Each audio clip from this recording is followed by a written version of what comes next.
Hey everyone. Today we're going to talk about a place that isn't just predicting the future, it is literally building it right now. We're talking about Singapore, a tiny city-state that's become a massive, real-world laboratory for what life might look like for all of us tomorrow. And this quote, it just nails it. It really sets the stage perfectly. The things we're about to explore aren't just pie-in-the-sky ideas. These are real solutions happening on the ground today. And they're born from this incredible mix of intense pressure and just sheer powerful ambition. All right, so here's how we're going to break it down. First, we'll see why Singapore is basically a giant lab. Then we'll look at the huge threats that are forcing it to innovate. We'll explore the crazy new ways they're handling essentials and their leap into high tech. And we'll see how they're getting their whole society ready for this. Finally, we'll ask the big question, what does this all mean for the rest of the world? So let's dive in. Okay, so first up, this idea of a city-sized laboratory. The most important thing to get here is that for Singapore, all this innovation isn't a luxury. It's not just for show. It is a straight-up survival strategy. Their most amazing breakthroughs are a direct answer to some of the toughest challenges a country can possibly face. I mean, think about this for a second. In just a little over 50 years, Singapore has gone from having almost no natural resources to becoming one of the wealthiest places on Earth. This unbelievable transformation makes it the perfect place to study, because it's like we're getting a sneak peek into the challenges and the solutions that every big city is probably going to have to deal with sooner or later. So you see all this futuristic tech, and you have to wonder, why? What's pushing them so hard? Well, to really get it, you have to understand the why behind it all. These aren't just cool projects. They are answers to some massive existential threats, the kind of challenges that force you to innovate or just fade away. And really, it all boils down to three huge challenges that are hitting them all at once. First, they have almost no land and very few natural resources. Second, their population is getting older, and it's happening incredibly fast. And third, because they're a low-lying island, they are right on the front lines of climate change. And the crazy part is, these problems aren't separate. They're all tangled up, making each other worse. Let's talk about that aging population for a second, because this number is kind of staggering. By 2030, and hey, that's right around the corner, 1 out of every 4 citizens will be over 65 years old. A shift that big has enormous consequences for, well, for everything, from the economy to healthcare. And you can see just how fast this is happening right here. The median age is just shooting up. This isn't some slow, gradual thing. It's a demographic cliff. It means they have to totally rethink how they care for their seniors, and even how the entire city is designed to work. And if that wasn't enough, you've got to pile on the massive threat of climate change. For a low-lying island like Singapore, this isn't some distant, abstract problem. We're talking about a direct physical danger from rising oceans and wilder weather. So for them, going green isn't just a good idea, it's literally a matter of national security. Okay, so you've got all these huge problems. What do you do? How do you even begin to fight back? Well, this brings us to how they're innovating the absolute essentials. We're talking the basics here: food, water, housing. But they're tackling them in ways that are anything but basic. All right, let's kick things off with food. Get this, Singapore imports more than 90% of what it eats. That's a huge vulnerability, right? They don't have land for traditional farms, so what's the solution? Well, you go up. Vertical farming is a total game changer, letting them grow food right in the middle of the city. And the way they do it is straight out of a science fiction movie.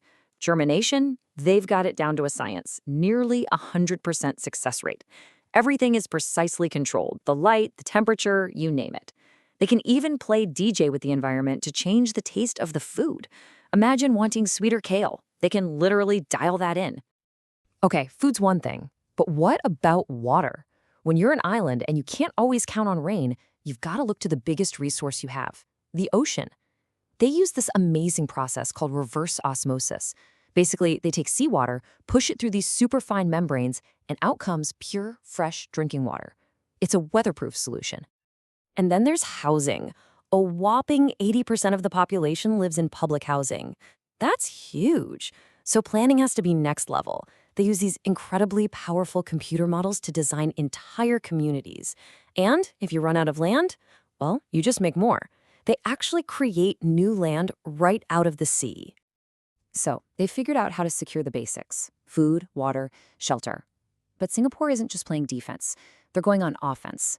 They're making this massive, high-tech leap to secure their economic future. This is where things get really futuristic.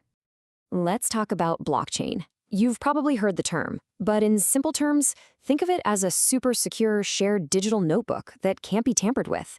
They're running this experiment, Project Ubin, that uses it for finance. Imagine sending money across borders. Instead of taking days, it could take seconds. That's a massive deal for a global financial hub. And it's not all just happening on computers. Look up in the sky. Urban air mobility. It sounds like something from the Jetsons, but it's happening. This thing called Project Skyways is already testing autonomous drones to deliver packages. In a city as packed as Singapore, imagine taking all those delivery vans off the streets. Total game changer. Okay, and if drone delivery wasn't futuristic enough for you, get this, wireless power. And I don't mean a little charging pad for your phone. I mean power through the air. A startup there has figured out how to safely send electricity over a distance using radio waves. The implications of that are just mind-blowing. A world without charging cables? Yes, please. Right, so you can have all the cool gadgets and futuristic tech in the world, but it's useless if your people don't know how to use it, right? It's only half the puzzle. And that brings us to the human side of things, how Singapore is investing in its people to create a society that's actually ready for tomorrow. And this isn't something they start in high school. Nope, this starts early, like preschool early. They're teaching kids the basic ideas behind coding, but here's the brilliant part. They're not just sticking them in front of a screen. They use these cool little physical robots and toys to teach problem solving. So you get the digital skills without all the screen time. Super smart. Now let's bring this full circle. Remember that huge challenge with the aging population? Well, here's an incredible tech-based solution they're working on. Picture this. A senior wears a small device that tracks their health.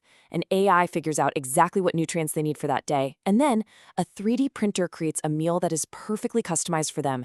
That is next-level elder care. And that really leads to the million-dollar question, doesn't it? How do you actually get an entire society ready for a future that's so digital? It's one thing to have a few tech geniuses, but to get everyone on board? Singapore's answer seems to be that it's a lifelong journey, from the moment you're born all the way through retirement. Okay, so this is the big finish. We've seen all these incredible innovations, all these massive challenges. So what does it all mean for the rest of us? Is Singapore just a cool, isolated experiment, or are they actually drawing up a blueprint for the future of cities everywhere? And that's really the question I want to leave you chewing on. Singapore's approach is very top-down, very planned, very tech-focused. It works for them because of their unique history and situation. But is this the model for the future? A blueprint the rest of the world should copy? Or is it a one-of-a-kind marvel, something so specific that it just can't be replicated anywhere else? Honestly, the answer to that question could define what our cities look like for the next 100 years.